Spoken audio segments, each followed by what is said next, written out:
હવે અહીંયા જો ચોમાસાની સિઝનમાં ડેન્ગ્યુ મેલેરિયાનો રોગ ફેલાય બરાબર. એટલે તમને તાવ અને શરદી ખાંસી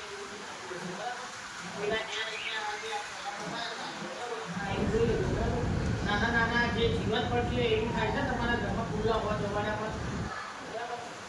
એવી જે હોવા જવાના તો તમને જીવત હોય એમાંથી જે મચ્છર હોય ને ઈંડા મૂકે ઈંડામાંથી એક મોરા બને એ જીવત બને બરાબર. મોરામાંથી પીપો બને પીપોમાંથી મચ્છર બને બરાબર.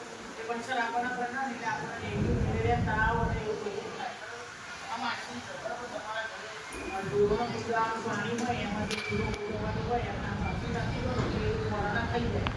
મોરાના થઈ જાય ને એટલે એ મચ્છર બને નહીં આપણને કરડે નહીં અને આપણને તાવ ના આવે બરાબર. એટલે તમારા ઘરે કોના ઘરે ચૂલો ભૂલવાનો છે આગળ ઊંચી કરો બધાના ઘરે કોના ઘરે માછલી છે કોના ઘરે માછલી જે ચોમાસાની ઋતુમાં અત્યારે તાવની સિઝન છે એટલે તમારા આખી ભાઈના કપડાં પહેરવાના ઘરે જઈને તમે બહાર રમવા જાઓ ને ત્યાં જો ચોખ્ખું પાણી ભર્યું હોય ને તો એને નિકાલ કરી દેવાનો બરાબર. તમારે જે દૂધો હોવો જવાનો હોય એમાં જીવાત બરાબર. એ જે કોરા કહેવાય કોરા છે ને એ જોવાનું અને હોય તો પૂરું તેલ નાખી દેવાનું તો અમને જાણ કરવાની બરાબર. માછલીથી શું થાય માછલી શું કરે બોલ